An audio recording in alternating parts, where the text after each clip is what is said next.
weeks I've laid off on marriage.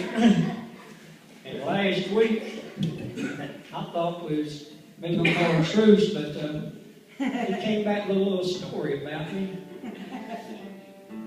And me and Mary used to play a lot of music together over the road.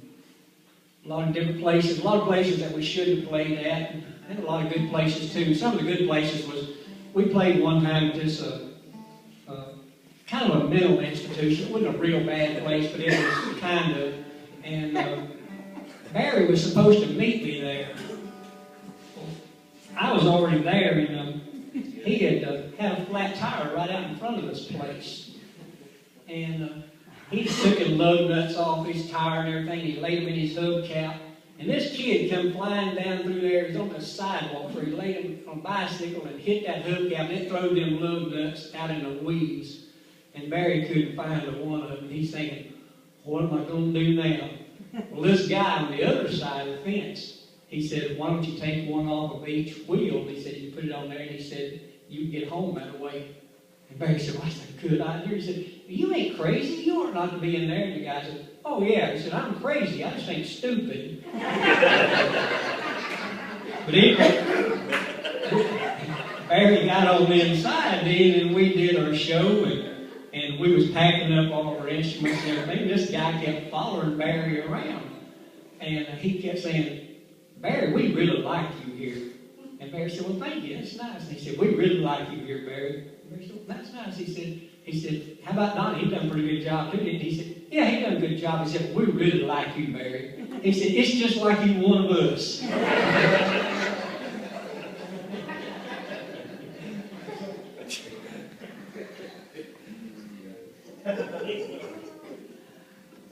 If y'all don't do anything else today, I want you to listen to the words of this song.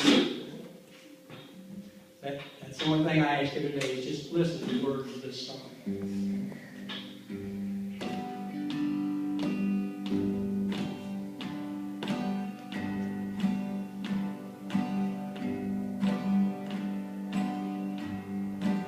It was a stylish congregation, and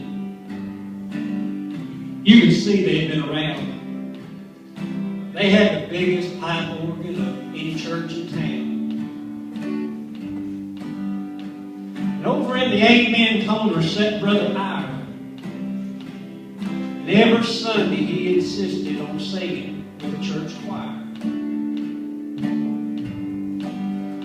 And his voice was cracked and broken, and age had touched his vocal cords. And every Sunday he'd fall behind and he'd miss a few words.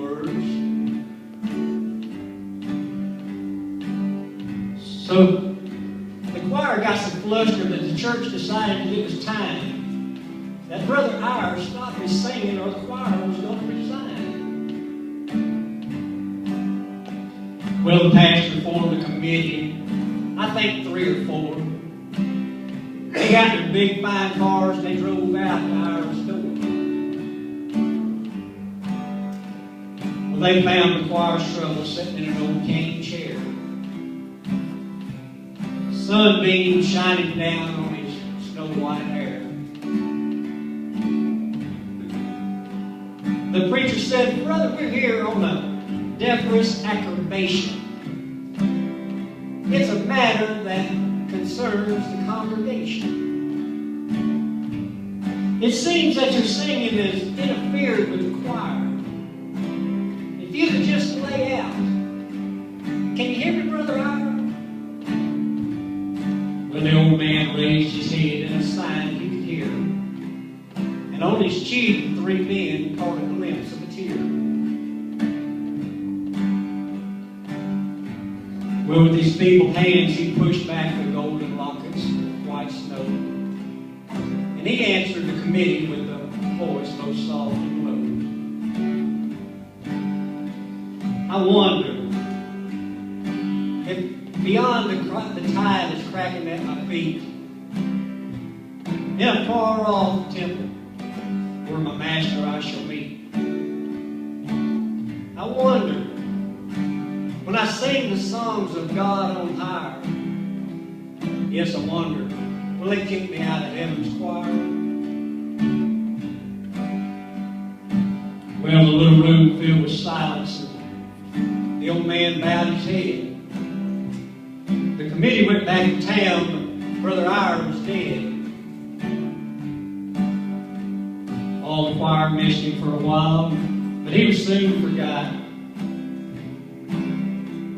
Some of the churchgoers watched the door, but the old man entered not. For now his voice is sweet, and he sings his heart's desire, where there are no church committees and no fashionable choirs. Rock of ages, wept for me, let me hide